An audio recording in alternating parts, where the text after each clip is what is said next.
Hello students, my name is Siddharth Jain, Assistant Professor from the Rajki Engineering College, Mainpuri. This is the 10th lecture of the Quantity Estimation and Construction Management and the second lecture of the Unit 2. We will understand about the specification in this lecture. हमने previous class में analysis of rates के बारे में जाना था, उसमें एक term आता है स्पेसिफिकेशन. स्पेसिफिकेशन क्या कहलाता है उसके बारे में आज समझेंगे. स्पेसिफिकेशन हमने कहा था कि वो रेट को चेंज कर देता है, एनालिसिस ऑफ रेट को चेंज कर देता है स्पेसिफिकेशन, और स्पेसिफिकेशन की मदद से हम किसी भी ड्राइंग को, किसी वर्क को तरीके से कर सकते हैं. नाउ स्पेसिफिकेशन होता है क्या उसके बारे में समझते हैं. अब किसी भी वर्क के, किसी भी कंस्ट्रक्शन प्रोजेक्ट के nature, workmanship, class of work depend करता है स्पेसिफिकेशन पे कि पर्टिकुलर वर्क हमारा किस क्लास का किया जा रहा है, उसमें क्वालिटी किस तरीके की यूज़ की जा रही है. अगर वो ज़्यादा क्वालिटी यूज़ की जा रही है तो उसको स्पेसिफाई करेंगे, वहाँ पे लिखा होगा quality of first class quality, तो वो कहलाएगा उसका स्पेसिफिकेशन. किसी पर्टिकुलर आइटम्स के डायमेंशन क्या है, क्वालिटी क्या है, किस मेजरमेंट की है, उसको बोलते हैं स्पेसिफिकेशन. अब स्पेसिफिकेशन हमारी क्यों पढ़ते हैं. स्पेसिफिकेशन हमारा कॉस्ट को जस्टिफाई करता है कि अगर ज़्यादा अच्छे क्वालिटी का वर्क है तो ज़्यादा उसके स्पेसिफिकेशन डोनेट होंगे तो उसकी कॉस्ट हाईयर साइड पे चली जाएगी. ओके, स्पेसिफिकेशन हमारे किसी भी जगह पे क्लियर होनी चाहिए, साफ तरीके से दिखे होनी चाहिए. क्यों होनी चाहिए? क्योंकि उसको ही देख के अपने कंस्ट्रक्शन को आगे बढ़ाते हैं, करते हैं, दिखता है. क्लियर होना चाहिए, जो किसी भी व्यक्ति को, जो साइट इंजीनियर को या जो कॉन्ट्रैक्टर हो, एक लेमैन लैंग्वेज में उसको समझ में आ जाए कि इसमें क्या लिखा हुआ, हमको क्या करना है. अब स्पेसिफिकेशन में होते क्या हैं जनरली, सिंपल तरीके से, अगर हम कहीं साइट पे किसी बार को प्रोवाइड कर रहे हैं तो बार की लेंथ कितनी है, बार का डायमीटर कितना है, बार का टाइप क्या है. बार मीन्स H/SD है कि माइल्ड स्टील है, उसकी स्ट्रेंथ 415 है, 500 है. सिविल इंजीनियर हम इसके बारे में जानते हैं. उसकी लेंथ पर्टिकुलर स्पान में कितनी दी गई हुई है, उसकी डेवलपमेंट कितनी दी गई हुई है, एक साइड में, दो साइड में, उन सभी चीज़ों को अगर हम डोनेट कर रहे हैं तो वो कहलाता है उसका स्पेसिफिकेशन. स्पेसिफिकेशन अगर किसी एक ड्राइंग में किसी जगह पर नहीं होता है तो वहाँ दिक्कत होती है. ड्राइंग हमारे पास सिंपल है तो हम ड्राइंग से समझ सकते हैं, लेकिन बिना स्पेसिफिकेशन के उसको हम काम नहीं कर सकते. बस ड्राइंग देख सकते हैं कि इस तरीके से बना हुआ है, बट अगर हमारे पास स्पेसिफिकेशन नहीं है तो उस वर्क को नहीं आगे बढ़ा सकते हैं. ओके, हम स्पेसिफिकेशन की मदद से किसी वर्क के नेचर को समझ सकते हैं कि एक्चुअल में वो वर्क है क्या है, किस क्वालिटी का है, क्या किया जा रहा है. ओके, नाउ हम अब ड्राइंग के बारे में समझते हैं. अगर हमारे पास किसी बिल्डिंग की ड्राइंग है, ओके, उसमें रूम्स के अरेंजमेंट हैं, डायमेंशन है, विड्थ है, डेप्थ है, सब दिया हुआ है, बट हमारे पास स्पेसिफाई नहीं है कि पर्टिकुलर डेप्थ, किस पर्टिकुलर वॉल कितनी थिकनेस की है, रूम कितनी लेंथ का है, तो उस रूम का क्या मतलब, उस ड्राइंग का क्या मतलब. तो स्पेसिफिकेशन होना, उस ड्राइंग की लेंथ वगैरह होना हमको वेल फर्निश लगता है. तो रूम ड्राइंग है, ड्राइंग में अगर स्पेसिफिकेशन नहीं दिए गए हैं तो हम नहीं बता सकते. अब स्पेसिफिकेशंस क्यों दिए जाते हैं? स्पेसिफिकेशन वर्कमैनशिप्स के लिए, क्वालिटी ऑफ मटेरियल के लिए, प्रोपोर्शन मोटार, ये सभी स्पेसिफिकेशंस में ही आते हैं. किस मोटार हमने कितना दिया है, 1:4 का रेशियो दिया है, 1:6 का रेशियो दिया है. जो रूम दिया हुआ है, रूम के डायमेंशन कितना है, ये 4 मीटर है, 5 मीटर है. जो थिकनेस ऑफ वॉल दी हुई है वो कितनी है, 20 सेंटीमीटर है और 30 सेंटीमीटर है. ये सभी स्पेसिफिकेशंस में आते हैं, स्पेसिफिकेशन में जाते हैं. ओके, नाउ अब हम समझते हैं स्पेसिफिकेशन के टाइप. पहली बात हम जान चुके हैं कि स्पेसिफिकेशन डिपेंड किस पे करता है, वो नेचर ऑफ वर्क पे डिपेंड करता है, पर्पज पे डिपेंड करता है कि वो वर्क किस पर्पज़ के लिए किया जा रहा है. वो वर्क हमारा रेजिडेंशियल बिल्डिंग बन रही है, कमर्शियल बिल्डिंग बन रही है या पब्लिक बिल्डिंग बन रही है, उस पर डिपेंड करता है.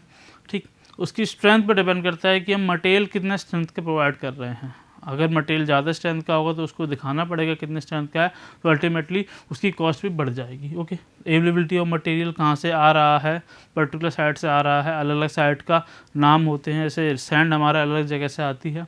Quality of material and quantity of material. Generally जो स्पेसिफिकेशंस होते हैं वो दो तरीके से हम डिवाइड कर रखे हैं, दो टाइप्स होते हैं. पहला हमारा स्पेसिफिकेशन टाइप होता है जनरल स्पेसिफिकेशन और we can say the brief specification. इसमें किसी भी बिल्डिंग का, किसी भी टाइप की बिल्डिंग का जनरल स्पेसिफिकेशन होता है कि पर्टिकुलर चीज़ किस रेशियो में दी गई है, पर्टिकुलर थिंग कितने डायमीटर की, पर्टिकुलर थिंग कितनी थिकनेस की प्रोवाइड की गई है, पर्टिकुलर प्रोपोर्शन कितना दिया गया है, वो हम जनरल स्पेसिफिकेशन में लिखते हैं.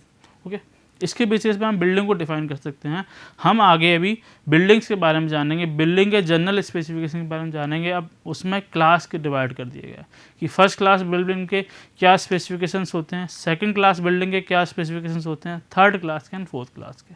उसके अलावा जब हम बात करते हैं डिटेल स्पेसिफिकेशंस की, डिटेल स्पेसिफिकेशन का मतलब क्या होता है कि अब इसमें हम सारी चीज़ें इंक्लूड कर रहे हैं। सारी चीज़ें मतलब quality, quantity, dimensions, all these things सब इंक्लूड कर रहे हैं। कितना किस टाइप का लेबर की ज़रूरत है, किस टाइप के वर्क की ज़रूरत है, कितनी डायमेंशन होनी चाहिए पर्टिकुलर स्पान की, कितनी वॉल की थिकनेस होनी चाहिए, किस क्वालिटी का मटेरियल यूज़ कर रहे हैं, first class, second class, third class, किस क्वालिटी का रीइंफोर्समेंट यूज़ कर रहे हैं, उन सभी चीज़ों की जानकारी हमको डिटेल स्पेसिफिकेशन में होनी चाहिए।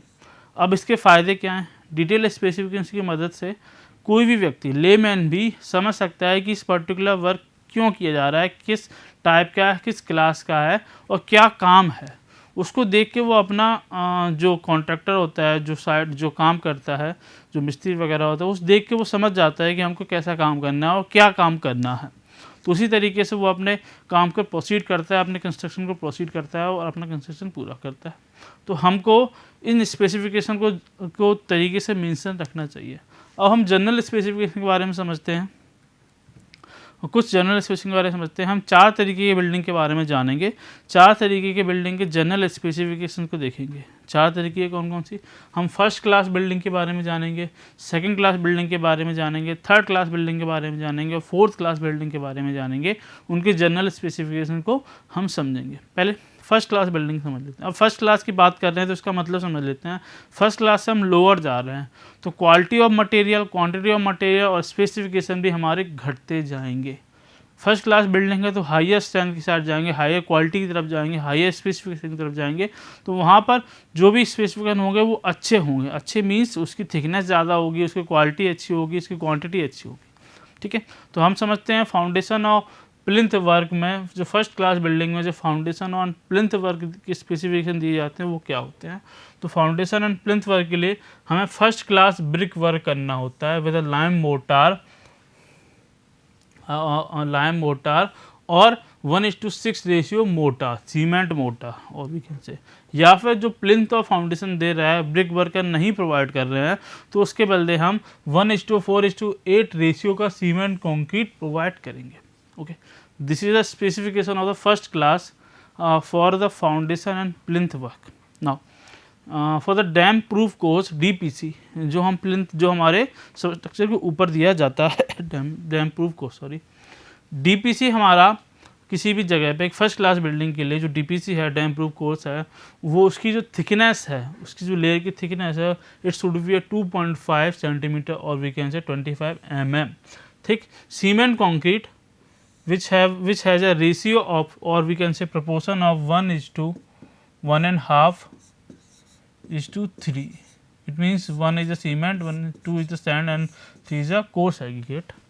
This is a fine aggregate. Okay, with 1 kilogram of imperio per bag of cement. Cement की जो imperio 1 kilogram and other standard waterproofing material as specified as painted with 2 coats of bitumen. Okay, अगर DPC भी किस तरीके, DPC की पहली बात तो 2.5 सेंटीमीटर थिकनेस होनी चाहिए ऑफ कंक्रीट, सीमेंट कंक्रीट और प्रोपोर्शन ऑफ 1:1.5:3 ये रेशियो का, जिस पर हमारा जो सीमेंट है वो 1 किलोग्राम इम्पीरियो पर बैग होना चाहिए और उसके ऊपर जो वाटर प्रूफिंग मटेरियल की जो लेयरिंग करते हैं वो बिटुमेन की 2 कोट्स होने चाहिए, यानी कि बहुत ही हायर क्वालिटी का, अच्छी क्वालिटी का work for dam proof course के लिए हम फर्स्ट क्लास बिल्डिंग के लिए करते हैं। नाउ फॉर रूफिंग वर्क के लिए हम RCC स्लैब दे सकते हैं विद एन इंसुलेशन लेयर, एक इंसुलेशन लेयर के साथ insulation layer and lime concreting terracing ever support over RS joint एंड RCC joint.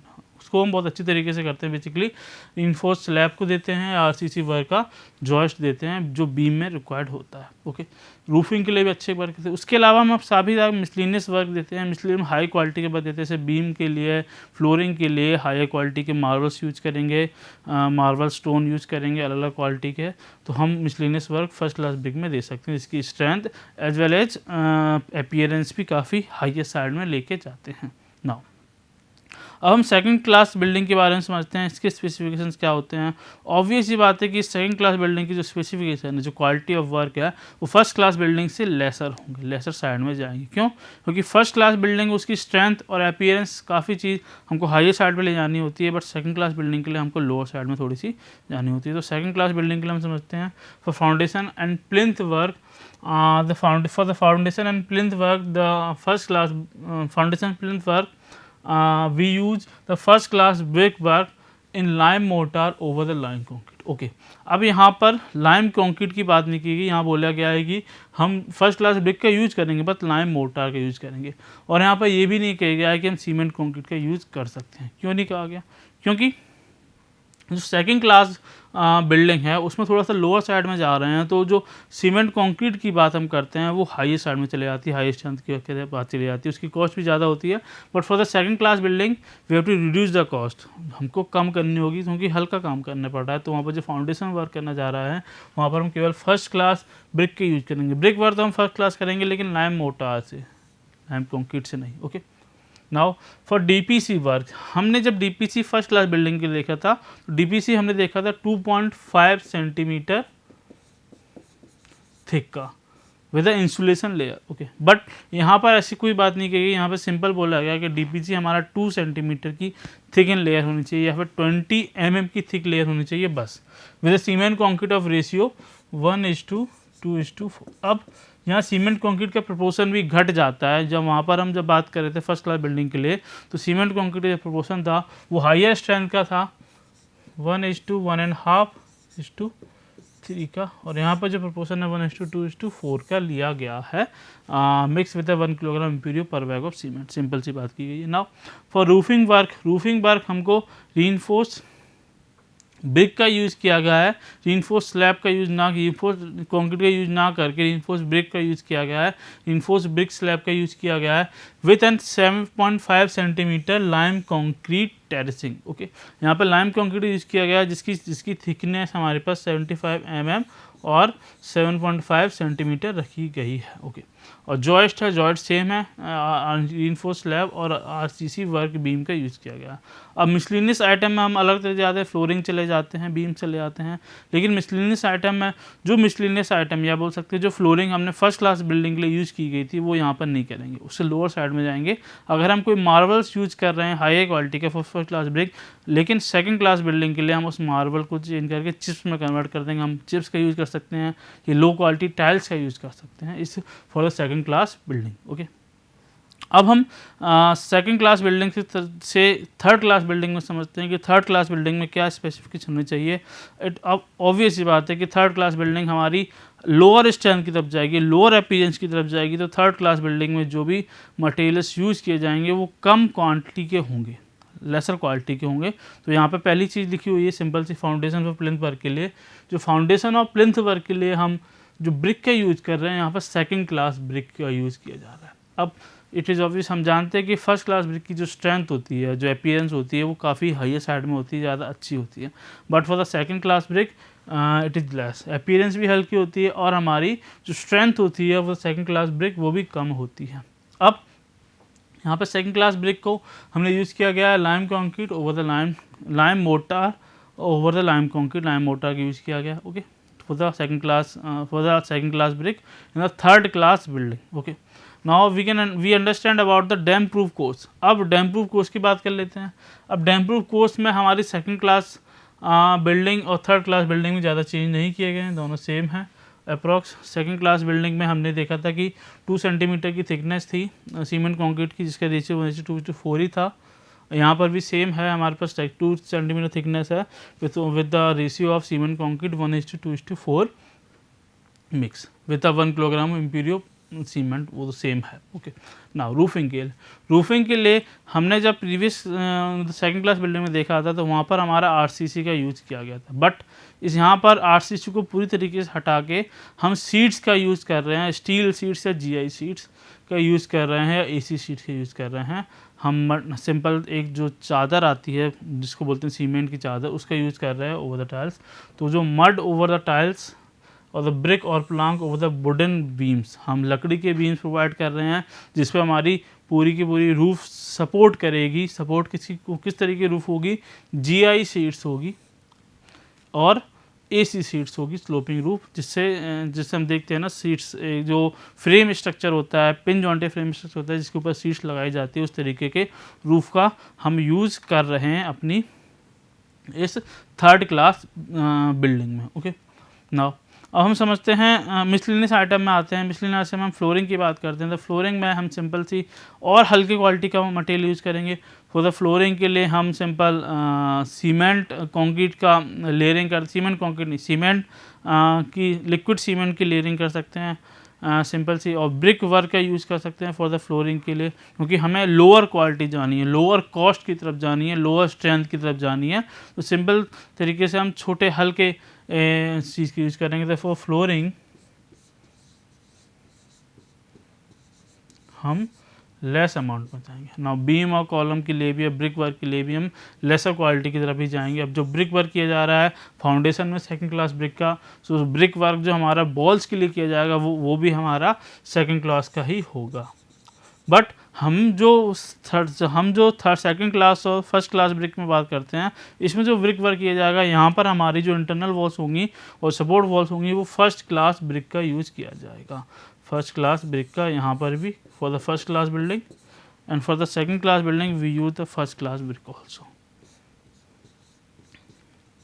But for the 3rd class building we use the 2nd class brick. क्यों? क्योंकि हम foundation में भी उसका यूज़ कर रहे हैं, तो यहाँ पर तो करेंगे। नाउ अब हम आते हैं अपनी लास्ट बिल्डिंग के, लास्ट टाइप ऑफ बिल्डिंग के, जो हमारी 4th क्लास बिल्डिंग। अब 4th क्लास बिल्डिंग क्या होती है ये समझ लो। 4th क्लास बिल्डिंग सिंपल से छोटे से हाउस, जिसमें जो ज़्यादा स्ट्रेंथ के लिए नहीं होते, सिंपल 1 स्टोरी या 1 स्टोरी के नहीं, केवल ग्राउंड फ्लोर के लिए होते हैं, जो वेरी वेरी इकोनॉमिकल, बहुत सस्ते होते हैं, उसको बोलते हैं हम 4th क्लास बिल्डिंग। ओके, तो 4th क्लास बिल्डिंग में हम फाउंडेशन किस तरीके से देंगे? 4th क्लास बिल्डिंग में हम फाउंडेशन देंगे मड मोटार का, सिंपल तरीके से, और डोर्स हमारे जो ओपनिंग होंगी वो 2nd क्लास आरसीएस की होंगी, 2nd क्लास ब्रिक वर्क होगी, उसको भी हम यूज़ करेंगे किससे? मड मोटार, जिसको हम बोलते हैं कच्चा घर। कच्चा घर मिट्टी का मोटार के यूज़ करके हम उस बिल्डिंग को बनाते हैं, उसके वॉल्स को बनाते हैं, तो उसमें फाउंडेशन भी हम उस तरीके से देंगे। इसको क्यों बनाते हैं? इसको टेम्प्रेरी हाउसेस के लिए बनाते हैं। 4th क्लास बिल्डिंग क्यों बनाई जाती है? ये जनरली क्यों बनाई जाती है? ये टेम्प्रेरी हाउस होते हैं, टेम्प्रेरी बिल्डिंग होती है। जो परमानेंट बिल्डिंग अगर बन रही है कहीं पर, तो वहाँ पर टेम्प्रेरी पीपल रखने के लिए, टेम्प्रेरी मटेरियल रखने के लिए, लेबर्स को ठहराने के लिए जो बिल्डिंग बनाई जाती है उसको बोलते हैं 4th क्लास बिल्डिंग। तो 4th क्लास बिल्डिंग है तो उसको हटानी है, टेम्प्रेरी हटानी है, तो टेम्प्रेरी वर्क किया जाता है। जो मोटार यूज़ किया जाता है वो भी मड मोटार यूज़ किया जाता है। जो ब्रिक यूज़ की जाती है वो 2nd क्लास ब्रिक यूज़ की जाती है with application of mud motor. Now roofing के लिए बात करते हैं। रूपिंग सिंपल तरीके से हम वुडन सपोर्ट देते हैं for the beam and column. Okay, और जो रूफ़ किया जाता है वो बम्बू से किया जाता है, बम्बू की टाइल्स, सिंपल तरीके से बम्बू हम बिछा के उस पर टाइल्स बिछा देते हैं नॉर्मल तरीके, या सीट्स भी बिछा सकते हैं फॉर द 4th क्लास। क्यों करते हैं? क्योंकि इसको इरेक्शन हटाना पड़ेगा। जब हमारी परमानेंट बिल्डिंग जो 1st class 2nd class building जो पर्पज़ के लिए बनाई जा रही है कंस्ट्रक्शन, उसके बाद इसको हटाना पड़ेगा, क्योंकि ये सपोर्टिंग स्ट्रक्चर नहीं है, ये टेम्परेरी स्ट्रक्चर है जिसमें हमारी लेबर्स या कुछ मटेरियल रखने के लिए यूज किया जा रहा है। ओके, फॉर द फ्लोरिंग हम सिंपल काऊ डंग का यूज़ करते हैं, सिंपल, या मिट्टी का यूज़ करते हैं, क्योंकि ये एक्चुअल में ये रूरल एरिया में यूज़ किया जाता है 4th क्लास बिल्डिंग, और टेम्प्रेरी वर्क किया जाता है इसीलिए। ना द मिसलिनियस आइटम में जो ब्रिक वर्क किए जा रहे हैं, वॉल्स किए जा रहे हैं, वो 2 तरीके कर सकते हैं। या तो हम 2nd क्लास ब्रिक का यूज़ कर सकते हैं, जनरली 2nd क्लास ब्रिक का यूज़ नहीं होता, 3rd क्लास ब्रिक का यूज होता है for the wall work with the application of mud का यूज़ करते हैं हम प्लास्टरिंग के लिए।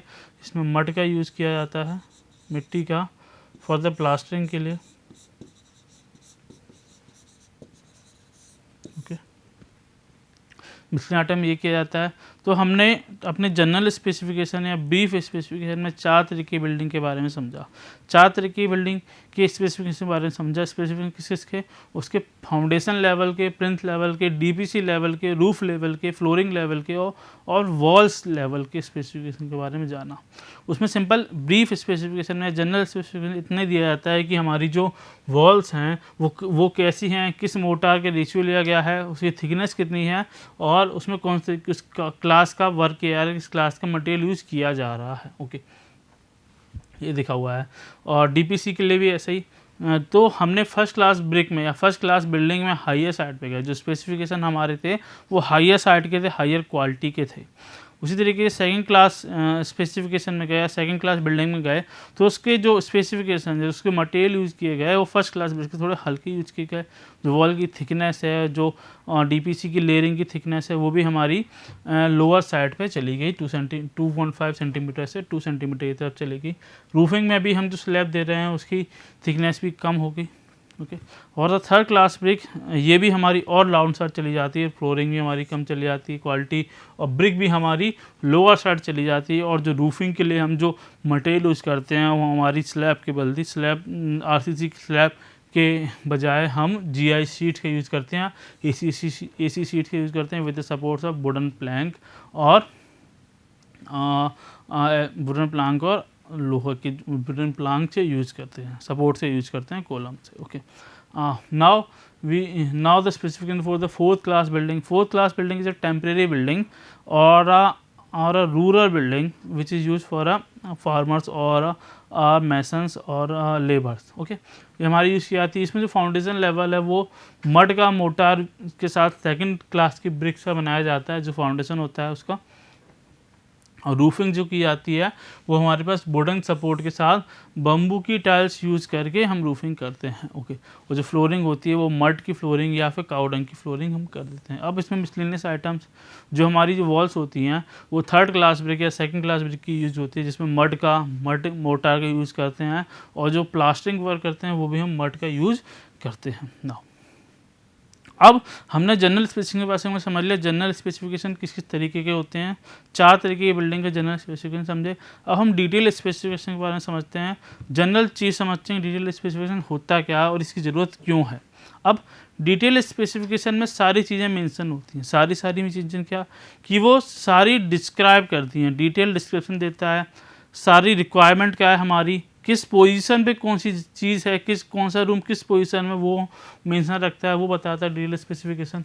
नाउ डिटेल स्पेसिफिकेशन हमारा क्वालिटी, क्वांटिटी, proportion of मोटा, workmanship and the execution of and the preparation of the material, सारी तरीके की चीज़ों को मेंशन करता है। नाउ डिटेल स्पेसिफिकेशन हमारा अलग मटेरियल का अलग अलग होता है, किसी मटेरियल का अलग होगा, किसी मटेरियल का अलग होगा, और अलग जगह अप्लाई किया जाता है। जो कंस्ट्रक्शन साइट पे एग्जीक्यूट करते हैं वो कंस्ट्रक्शन करते हैं। नाउ डिटेल स्पेसिफिकेशन हमारा बहुत सारी चीज़ों का सेम होता है। ये क्यों ज़रूरी होता है, किस लिए हम इसको यूज़ करते हैं। डिटेल स्पेसिफिकेशन हमारा प्रिपेयर होता है properly for the helpful of execution of work, हमारे किसी काम को करने के लिए हेल्पफुल होता है। डिटेल स्पेसिफिकेशन से मदद से कोई भी कॉन्ट्रैक्टर अपने कंस्ट्रक्शन को एक पर्टिकुलर पैटर्न में करता हुआ चला जा सकता है। ओके, ये कॉन्ट्रैक्ट, जब हम कॉन्ट्रैक्ट लिखते हैं तो कॉन्ट्रैक्ट डॉक्यूमेंट का एक बहुत ही इम्पोर्टेंट टर्म होता है स्पेसिफिकेशन।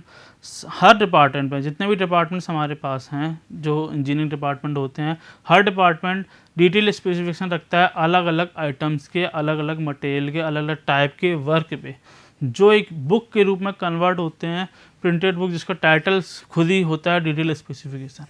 अब किसी तरीके का वर्क कर रहा है, कोई वर्क कॉन्ट्रैक्ट काम कर रहा है, किसी तरीके का कंस्ट्रक्शन चल रहा है, तो हम वहाँ पर डिटेल स्पेसिफिकेशन बनाते नहीं हैं, क्योंकि उसको बनाना एक लेंथी प्रोसेस, उसके लिए अलग से काम नहीं करते हैं। हम डिटेल स्पेसिफिकेशन बुक से उठाते हैं उस चीज़ को और वहाँ पर पेश कर देते हैं, जो हमारी प्रिंटेड डिटेल स्पेसिफिकेशन में आ जाते हैं। तो इससे मदद क्या मिलती है, इससे हमको एक बार डिटेल स्पेसिफिकेशन बनाने से जितने भी तरीके कंस्ट्रक्शन प्रोजेक्ट हैं उसमें उसकी चीज़ को यूज कर पाते हैं। ना हमने आज ही क्लास में स्पेसिफिकेशन के बारे में जाना, हम थोड़ा शॉर्ट रिव्यू कर लेते हैं सारी चीज़ों का। हमने आज ही क्लास में स्पेसिफिकेशन के बारे में जाना कि स्पेसिफिकेशन क्या होता है, इसकी यूज क्यों करते हैं हम, इसका इम्पोर्टेंस क्या है। ओके, इम्पोर्टेंस क्या है, स्पेसिफिकेशन क्लियर होना चाहिए जो लेमैन भी समझ सके। स्पेसिफिकेशन क्या होता है पहले ये समझ लेते हैं। स्पेसिफिकेशन होता है हर चीज़ को स्पेसिफाई करना है। किसी भी मटेरियल को हम यूज़ कर रहे हैं तो उस पर्टिकुलर स्पान में, पर्टिकुलर जगह पे उस मटेरियल की क्वालिटी क्या है, उसकी लेंथ क्या है, उसकी विड्थ क्या है, उसकी डेप्थ क्या है, उसकी स्ट्रेंथ क्या है, इन सारी चीज़ों को ड्राइंग में एक जगह पे स्पेसिफाई कर दिया जाए, इसको हम स्पेसिफिकेशन बोलते हैं। अब अलग अलग टाइप की बिल्डिंग के लिए अलग अलग टाइप के स्पेसिफिकेशन होते हैं। ओके, नाउ हमने स्पेसिफिकेशन के बारे में जाना, डीपली तरीके से समझा। अब ड्राइंग में अकेली ड्राइंग को देख के हम ये नहीं बता सकते कि वर्क क्या है। हम ये बता सकते हैं कि ड्राइंग है, इस तरीके का कंस्ट्रक्शन होगा, इस तरीके से बिल्डिंग बनेगी, बट उस बिल्डिंग में उस वॉल की थिकनेस क्या होगी, इस पर्टिकुलर वॉल की कितनी थिकनेस देना है, उस पर्टिकुलर वॉल को कितनी थिकनेस देना है, नंबर ऑफ इन्फोर्समेंट कितने देना है, कितने डायमीटर देना है, कितना बार देना है, ये स्पेसिफाइड हमारी ड्राइंग नहीं कर सकती। तो ड्राइंग में स्पेसिफिकेशन को इंक्लूड करना पड़ता है, अलग से स्पेसिफाई करना पड़ता है कि पर्टिकुलर चीज़ कितनी है, उसको बोलते हैं स्पेसिफिकेशन, उसको डिस्क्राइब कर सकते हैं। उसको देख के कोई भी पर्सन, कोई भी कंस्ट्रक्ट कॉन्ट्रैक्टर समझ जाता है कि हमको अपना काम कैसा करना है, उसी तरीके से वो एग्जीक्यूट अपने कार्य को करता है। नाउ स्पेसिफिकेशन सिंपल हम जानते हैं, वो नेचर ऑफ वर्क, पर्पस और स्ट्रेंथ ऑफ मटेरियल और अलग अलग चीज़ों के बेसिस पे डिफाइन होता है, उस पर डिफाइन करता है। अब जनरली दो तरीके के स्पेसिफिकेशंस होते हैं, एक होता है सिंपल ब्रीफ स्पेसिफिकेशन और we can say that general specification, और दूसरा होता है हमारे पास डिटेल स्पेसिफिकेशन। इन दोनों में अंतर क्या होता है? जनरल स्पेसिफिकेशन सिंपल ये बताता है कि उसमें किस प्रपोर्शन का यूज़ किया गया है, किस क्वालिटी का यूज़ किया गया और कितना नहीं, उसमें कितनी थिकन का यूज़ किया गया। But for the detail specification हम ये चीज़ भी बता सकते हैं कि हम अपने काम को किस तरीके से कर रहे हैं, पहले क्या करना है, अगले क्या करना है, तो वो डिटेल स्पेसिफिकेशन में होता है। ओके, और उस डिटेल स्पेसिफिकेशन में हमारा जनरल स्पेसिफिकेशन चीज़ें भी होती हैं, बट थोड़ा डिटेल वे में होती हैं। नाउ हमने 4 तरीके के डिटेल स्पेसिफिकेशन के बारे में समझा। पहला डिटेल स्पेसिफिकेशन हमने समझा फर्स्ट क्लास बिल्डिंग का, जिसमें हमने देखा कि अलग अलग टाइप के अलग अलग टाइप के वर्क में जो मटेरियल यूज़ किया गया है वो अलग अलग क्वालिटी के यूज़ किया गया, अलग अलग प्रोपोर्शन के यूज़ किए गए हैं। Now for dam proof course अलग अलग अलग अलग टाइप के वर्क, जैसे फाउंडेशन वर्क के लिए हमने जो मटेरियल यूज़ किया गया वो हाईएस्ट साइड पे किया, डैम प्रूफ कोर्स के लिए भी जो थिकनेस की वो हाईएस्ट साइड पे गई with the with along with the water proofing material. Now roofing के लिए भी अलग तरीके किया, और मिसलिनियस आइटम में भी, जैसे रूफिंग में, वॉल्स में भी हाइयर साइड में अच्छी क्वालिटी के मटेरियल्स यूज़ किए फॉर द फर्स्ट क्लास। क्यों? फर्स्ट क्लास बिल्डिंग हमको ज़्यादा स्ट्रेंथ की चाहिए, ज़्यादा क्वालिटी चाहिए, इसीलिए हम उसमें ज़्यादा अच्छा मटेरियल यूज़ कर रहे हैं। देन हम यूज़ करते हैं second class brick, second class building. Second class building में हमको थोड़ा लोअर साइड में जाना पड़ता है with the first class brick. Second class में हमने लोअर साइड में गए, लोअर क्लास की चीज़ों को यूज़ किया गया। उसी तरीके थर्ड क्लास बिल्डिंग में हम थोड़ा और लोअर गए, and the fourth class building में अल्टीमेटली हम ये फोर्थ क्लास ब्रिक सिंपल एक रूरल एरिया में या फिर टेम्परेरी स्ट्रक्चर होते हैं जिसमें हम अल्टीमेटली लोअर साइड में चले गए और सस्ते, क्योंकि हम इसको सस्ता रखना पड़ता है, इसके लिए हमें कॉस्ट ज़्यादा लगानी नहीं चाहिए, इसीलिए इसमें हम हल्के टाइप के मटेरियल का यूज़ करते हैं। नाउ लास्ट में डिटेल स्पेसिफिकेशन में जाना, डिटेल स्पेसिफिकेशन क्यों ज़रूरत है, क्या होता है, इसके बारे में समझा। इसकी मदद से कॉन्ट्रैक्टर या कोई भी पर्सन अपने काम को सही तरीके से एग्जीक्यूट करा सकता है। इस हर डिपार्टमेंट में एक डिटेल स्पेसिफिकेशन होता है, वो डिटेल स्पेसिफिकेशन बुक पब्लिश करते हैं, बुक प्रिंट करते हैं, खुद का नाम डिटेल स्पेसिफिकेशन होता है। अब इसको क्यों बनाया गया? इसको इसीलिए बनाया गया कि उनके डिपार्टमेंट कोई भी काम चला, कोई भी काम कंस्ट्रक्शन हुआ, तो हर काम के लिए नया डिटेल स्पेसिफिकेशन तैयार करने की ज़रूरत नहीं होती है। उसी डिटेल स्पेसिफिकेशन बुक से हम उस पर्टिकुलर वर्क का डिटेल स्पेसिफिकेशन निकालते हैं और उसको अपने कंस्ट्रक्शन प्रोजेक्ट में लगा देते हैं, तो उसका डिटेल स्पेसिफिकेशन निकल जाता है। ओके, तो आज की क्लास में हमने स्पेसिफिकेशन वगैरह जाना, सारे टाइप के स्पेसिफिकेशन समझे, जनरल स्पेसिफिकेशन, डिटेल स्पेसिफिकेशन। अगली क्लास में मिलते हैं, तब से थैंक यू।